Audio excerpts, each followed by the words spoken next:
All right, Alexander, let's talk about Putin's statements at the St. Petersburg International Economic Forum.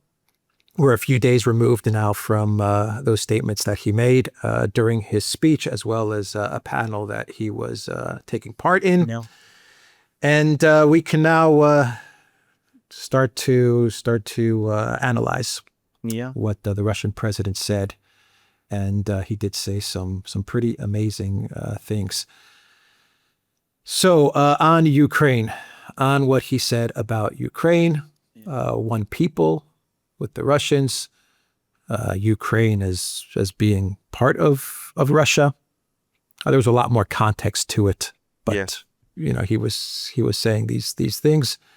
Well, what are your thoughts on the statements that Putin made during the St. Petersburg International Economic Forum? In my opinion, there are significant departure from the Russian position up to now. Now, you're absolutely correct in saying that if you read the totality of his comments, they are a lot more moderate than some of the headlines might imply. I mean, he said that Russia had never disputed Ukraine's right to independence, that that the Russians had worked incredibly hard to find peaceful solutions, that peaceful solutions through diplomacy are still available.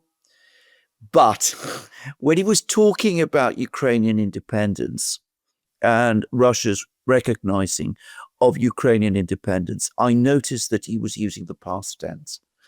So it's starting to look as if Putin is gradually coming around to the view that there is not going to be a negotiated outcome of this conflict with Ukraine, that Zelensky will never come to terms, that the Europeans will never agree to Ukraine coming to terms, and that the United States will never bring the kind of pressure on Ukraine that would cause Zelensky to come to terms.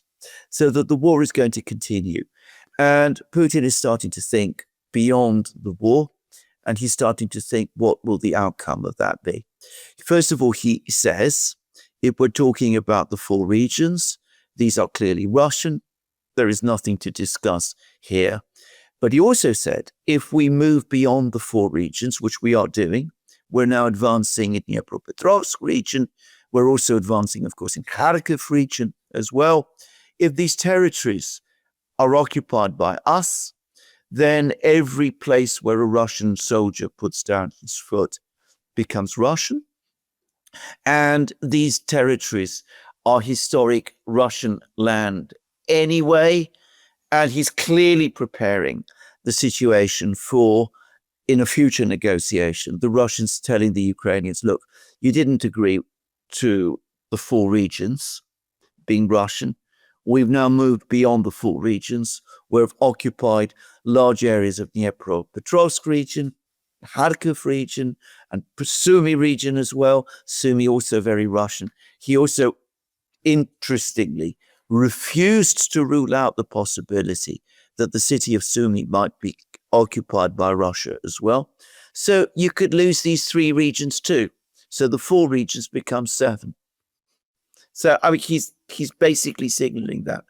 But he's going further than that. And he's saying that since all of Ukraine is ours, because Russians and Ukrainians are the same people, if the Russian army is obliged to go on advancing further westwards, if it crosses the river, the Dnieper, if it captures not just Odessa and Nikolaev, but other places too, Kryvyi Rog, Nikopol, Kremenchuk, Kiev itself, if it goes further west still, Zhytomyr, Vinnytsia, then these places too are Russian.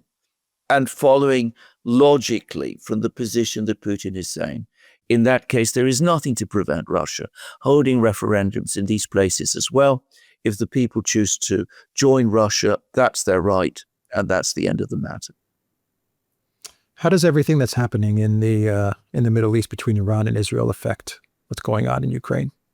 It affects it a lot for 2 reasons. Firstly, The Russians obviously are seeing that the United States is now immersed in the situation in the Middle East. It's having to transfer weapon supplies and air defense interceptors from Ukraine to the Middle East. The Russians are going to take advantage of that. Of course they are. I mean, they would be fools if they didn't, and they're not fools. So that it assists them from a military point of view. But it also has, I'm afraid, another consequence, which is that the Russians will say to themselves, the Americans attacked Iran, even whilst they were negotiating with Iran. They've acted with extraordinary duplicity. We've already seen many times how it's difficult, impossible it is to negotiate with the Western powers. Putin, again, in the same comments in Spieth, went over the whole story of Minsk and the way in which the Russians were tricked over Minsk, the way he personally was tricked over Minsk, all of that. He went through the period of saying, well, it looks as if Donald Trump is different. Now he's going to say, well, it looks like Donald Trump actually isn't any different. He too cannot be trusted any more than previous American leaders could be trusted. The Americans cancelled at the last moment another meeting which we were supposed to hold with them, seeking normalization of relations with them. So in light of all of this, we shouldn't worry too much about what the Americans are saying about Ukraine, because they may be talking about negotiations, they may be talking about peace agreements, but we can't place any reliance upon it at all. Let's focus instead on winning the war, because that is the only certainty we have here. The NATO meeting that is going to take place in the Netherlands now that it's taking place in the Netherlands, is going to be a reduced meeting, right? It's not going to focus so much on Ukraine. A few statements are going to be made on the conflict in Ukraine, and obviously the United States' participation at this event is going to be diminished given what is going on between Iran, Israel, and the United States. This conflict that is taking shape. So, how is NATO looking at all of this? How are the Europeans looking at all of this? Well, from NATO's point of view, long-term point of view, this is a complete disaster.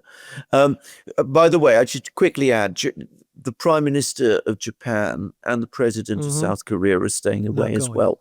I mean, they're not going. Right? I mean, absolutely, they're not going. I mean, they'd previously attended earlier NATO meetings, but they've decided to stay away from this one. There's going to be no important decisions at this NATO meeting. It looks as if even the commitment that the Americans are trying to get the Europeans to make to increase defense spending to 5% of GDP, the Europeans are now kicking that into the long grass because they know they can't achieve it. I mean, it's unachievable. So it looks like even more of a meeting of ghosts than other NATO meetings that have taken place recently are starting to look. Now, if the United States gets tied down in the Middle East, if the United States starts to get tied down in the Indo-Pacific region, then of course the United States cannot give more attention to Europe. It can't go on supporting Ukraine. It's going to become a less visible partner and less important force in Europe, in which case, given how important the United States is to NATO, there is no point in NATO anymore, at least as a military alliance. It will no doubt continue, but it will become a shadow.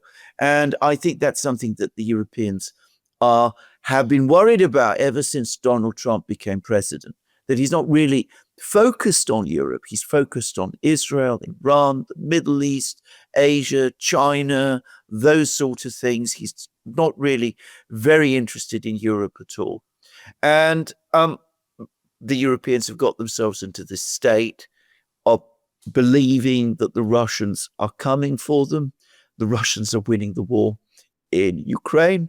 Putin is now talking openly about a situation where Ukraine gets reabsorbed into Russia, because ultimately it's difficult to read these comments that he's made in any other way. Russia, in other words, will once again become the biggest by far of all of the European powers, and NATO will be weakened and become a shadow, and the United States might start to detach itself. So this is going to be a major crisis for the Europeans, and they don't really, it seems to me, have a strategy for it. And to be frank, I don't think they are able to put together a strategy. The best that they can do is to have Ursula come up with more funds, because that's what their response to every problem is now. Yeah, that's what Lindsey Graham is also talking about, more sanctions. Like Ursula will do her funds. The money will be lost. They're already scheming ways. That's what Politico, the words that Politico used, scheme. That's their words, not mine. Yeah. They're already scheming ways to shift around, to move around the Russian frozen assets. So we know what they're trying to do there. And Lindsey Graham is going on about the 500% Russian secondary sanctions. He says the Senate is ready to vote on this. He says it's going to be a bunker buster for Putin. They have no answers to counter Russia, at least not on the battlefield. No. Not diplomacy wise either. No. We're looking at a money grab now. We're looking at more useless sanctions. Developed more to hurt and anger Russia and India than to China and India than to hurt Russia. At least that's what Lindsey Graham is doing. So it does seem that the U.S. is the Trump administration and the neocons are moving on to the next war, which is Iran. And this time they really sense that they can get this war. And they can be a part of this war, where with Russia, that door was shut closed, and there was no chance of the U.S. getting into a hot war with Russia. And if they did, they would get defeated going into Ukraine. So this time, I think they can taste an actual war going down, and so that's where their attention is at. This is exactly, I mean, in effect, and I think this is something that perhaps we ought to make clear. You actually said it briefly in one of our recent programs or live streams. Well, what's basically happened, the whole story with this Iran crisis, is that the United States, having lost one war, the neocons having lost one war, which is Ukraine, what do? Is they start another. They've just gone from the war they've lost to the war that they now hope they're going to win.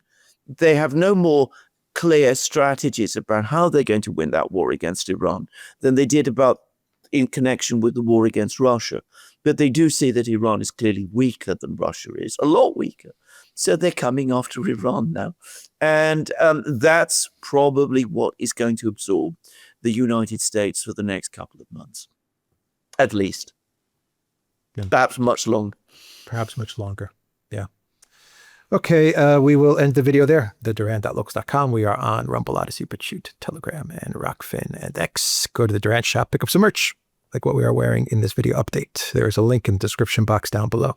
Take care.